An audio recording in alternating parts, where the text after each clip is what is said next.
भारत को आज़ादी मिली थी 15 अगस्त 1947। रात के 12 बजे घोषित किया गया था। तो वो जो इवेंट है उससे हम भारत की कुंडली का निकालते हैं और उस समय जो कुंडली बनती है वो वृषभ लगन की कुंडली बनती है, जिसमें राहु विराजित हैं और चंद्रमा, शुक्र, बुध, शनि और सूर्य, ये पंचग्रह योग भारत के कुंडली के तीसरे भाव में कर्क राशि में और चंद्रमा पुष्य नक्षत्र में है। तीसरा भाव से हम स्पोर्ट्स को देखते हैं और छठे भाव से उसके कंपटीशन को देखते हैं। इस समय जो भारत की गोचर भी चल रहा है, गोचर से भी कहीं ना कहीं शनि जो हैं, जो योग कारक होते हैं, वो दशम भाव से यानी कि भारत की मान पद प्रतिष्ठा के भाव से गोचर कर रहे हैं। और जिस समय ये वर्ल्ड कप होगा 19 नवंबर 2023 को अहमदाबाद में, उस समय चंद्रमा जो हैं मकर राशि यानी कि भारत के जो भाग्य स्थान है उससे गोचर करते हुए देखे जाएंगे और राहु जो हैं वो भारत के लाभ भाव से गोचर करेंगे। चंद्रमा में शुक्र की अंतर्दशा, ज्योतिष की गणना के आधार पर 90% पूरे हमको चांसेस हैं कि ये वर्ल्ड कप जो है भारत जीतने वाला है, क्योंकि खेल की दृष्टि से भारत इस समय हर क्षेत्र में बहुत ही अच्छा परफॉर्म करने वाला है। और विशेष रूप से जो गोचर भी हमारे पास 19 नवंबर का आ रहा है, तो भारत की सफलता जो है 90% एश्योरिटी के साथ मैं आपको बता रही हूँ कि भारत ये वर्ल्ड कप अपने घर लेके आने वाला है। क्रिकेट जगत में अगर कोई समय सबसे ज़्यादा सक्सेसफुल प्लेयर हैं तो विराट कोहली हैं, जिनका जन्म 5 नवंबर 1988 सुबह 10:28 दिल्ली में हुआ था। इस आधार पे उनकी कुंडली धनु लगन की बनती है और लगन में शनि विराजित हैं। वहीं उनकी जो चंद्र राशि है वो उनकी कन्या राशि बनती है।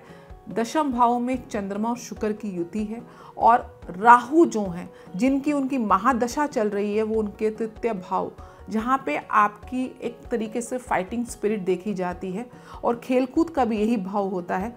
तृतीय भाव से हम देख रहे हैं चंद्रमा उत्तर फागुनी नक्षत्र और राहु अपने ही शतभिषा नक्षत्र से गोचर कर रहे हैं। पूर्ण रूप से राहु में शुक्र की अंतर्दशा, जो दशम भाव में शुक्र बैठे हुए हैं और शनि जो लगन में बैठे हैं, मैं समझती हूँ इस समय विराट कोहली अपने सचिन के जो टारगेट को अचीव करने के बहुत नज़दीक हैं और पूरी उम्मीद है कि इस बार वो सचिन के टारगेट को अचीव कर पाएंगे। इनफैक्ट है उनसे आगे जाने के भी योग बहुत प्रबल बने हुए। भारत की टीम के जो वर्तमान के कैप्टन हैं रोहित शर्मा, जिनका जन्म 29 अप्रैल 1987 को अगर आप अंक ज्योतिष से आप ऐड ऑन करेंगे तो 7 अंक बनता है। वहीं 2023 को भी अगर आप ऐड करेंगे तो 7 अंक बनता है। केतु का अंक है, ध्वज लहराने का अंक है और जब जब आपके जन्म साल का अंक और साल का अंक एक हो जाता है तो बहुत ही निर्णायक और उपलब्धियों वाला वर्ष होता है। निश्चित रूप से इस बार जो रोहित शर्मा है उनकी कुंडली बहुत ही ज़्यादा प्रबल योग बना के बैठी हुई है। उच्च के शुक्र और गुरु की युति है, उनके भाग्य भाव में कर्क लगन की उनकी कुंडली है। सूर्य उनके उच्च के हैं, चंद्रमा और बुध के साथ बैठे हैं, बुधादित्य योग बना रहे हैं। बहुत ही ज़्यादा एक प्रकार से हम ज्योतिष के पॉइंट ऑफ व्यू से देखें तो बहुत ही सुंदर कुंडली है और रोहित शर्मा इस बार बहुत एक्सीलेंट परफॉर्म करने वाले हैं और उनके नेतृत्व में टीम इंडिया निश्चित रूप से वर्ल्ड कप आगे लेके जाएगी। इसके साथ साथ 2 और प्लेयर्स हैं जिनका परफॉर्मेंस बहुत अच्छा दिख रहा है। हार्दिक पांड्या का भी जो परफॉर्मेंस अब बहुत अच्छी रहेगी। वहीं जो इंग्लैंड के हमारे कैप्टन हैं जोस बटलर, वो भी बहुत अच्छा परफॉर्म करते हुए देखे जाएंगे और भारत को कड़ी टक्कर देते हुए इंग्लैंड इस समय बहुत अच्छा परफॉर्म करने वाली है। इस बार सेमीफाइनल्स के बाद जो वर्ल्ड कप के फाइनल के लिए अग्रसर होती हुई टीमें ज्योतिष के पॉइंट ऑफ व्यू से दिख रही हैं, वो मेरे को 2 नहीं 3 दिख रही हैं। हालांकि होंगी 2, लेकिन क्योंकि ज्योतिष परमिटेशन कॉम्बिनेशन का सब्जेक्ट है, साउथ अफ्रीका, इंग्लैंड और निश्चित रूप से भारत इस बार फाइनल में लड़ने वाला है और जीतने वाला है। इस वर्ल्ड कप में इंडिया को जो 2 टीम्स के साथ सावधान रहना है वो है इंग्लैंड और साउथ अफ्रीका। बहुत कड़ी टक्कर देने वाली हैं दोनों टीम्स। हालांकि ऑस्ट्रेलिया भी बहुत स्ट्रॉन्ग टीम है, लेकिन इस बार मुझे नहीं लगता कि ऑस्ट्रेलिया उतना अच्छा परफॉर्म कर पाएगी। साथ साथ में न्यूजीलैंड को हम अदरवाइज अगर हम देखें तो इतना अच्छा परफॉर्म नहीं कर पाएगी, लेकिन उनके जो कैप्टन है केन विलियमसन, वो बहुत अच्छी परफॉर्मेंस देते हुए देखे जाएंगे। कहीं ना कहीं 1-2 मैचेस में वो उनको कड़ी टक्कर देंगे, लेकिन ओवरऑल जो 2 मेन टीम है जिससे इंडिया को अपनी परफॉर्मेंस को बहुत सटीक रखना है, बहुत दुरुस्त रखना है, वो हैं साउथ अफ्रीका और इंग्लैंड।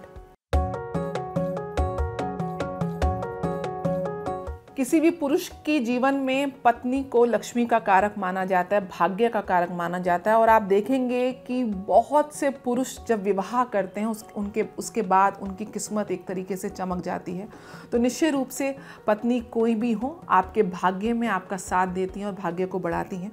लेकिन इस वर्ल्ड कप में जो 2 प्लेयर्स हैं जिनकी पत्नियों के योग बहुत स्ट्रॉन्ग उनको सपोर्ट देते हुए दिख रहे हैं, वह रोहित शर्मा की पत्नी रितिका और वहीं हार्दिक पांड्या की पत्नी नताशा, जिनके किस्मत के प्रभाव से ये दोनों ही प्लेयर्स बहुत अच्छा परफॉर्म करने वाले हैं। हालांकि विराट कोहली भी बहुत अच्छी परफॉर्मेंस देंगे, लेकिन रोहित शर्मा इस समय बहुत अच्छे से स्टैंड आउट होते हुए देखे जाएंगे। कहीं ना कहीं इस समय उनके लिए बहुत निर्णायक साल ये रहने वाला है, जिसमें उनकी उपलब्धियां अपने चरम पर होंगी। 19 नवंबर को खेलने वाला वर्ल्ड कप का फाइनल जो है, उस दिन शनि का गोचर अपनी राशि से होने वाला है। और जिस समय दोपहर को 2 बजे ये मैच प्रारंभ होगा, उस समय जो ईस्टर्न होराइजन में राशि उदय हो रही होगी वो भी कुंभ राशि हो रही होगी। और कुंभ राशि भारत की राशि से जो है बहुत ही योगकारक राशि मानी जाती है भारत की कुंडली से। वहीं अगर हम रोहित शर्मा की बात करें तो उनकी कुंडली में भी शनि जो हैं वो पंचम भाव में बैठे हुए हैं। पंचम भाव आपकी एक एक्नॉलेजमेंट दिखाता है, आपके क्षेत्र में आपकी पहचान को दिखाता है, अचीवमेंट्स को दिखाता है।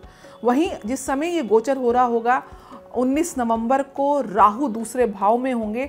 और जो सबसे ज़्यादा महत्वपूर्ण बात है कि दशम भाव, जहाँ पे मान पद प्रतिष्ठा पूरी एक प्रकार से इन टीम्स की परफॉर्मेंस का आउटकम दिखता है, वहाँ पे मंगल ने रोचक नामक पंच महापुरुष योग वृश्चिक राशि में बैठ के बनाया हुआ है।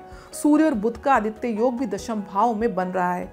ओवरऑल अगर मैं देखूं तो रोहित शर्मा की परफॉर्मेंस बहुत अच्छी रहने वाली है। 90% 100% हम बोल नहीं सकते, क्योंकि कहीं ना कहीं संभावनाओं की भी बात होती है। लेकिन अगर मैं ज्योतिषीय गणना के हिसाब से बोलूं, चाहे वो 19 नवंबर का चार्ट हो, चाहे वो रोहित शर्मा की व्यक्तिगत कुंडली ग्रह दशा हो, या वो भारत की कुंडली हो, भारत इस समय वर्ल्ड कप तीसरी बार अपने नाम करने वाला है।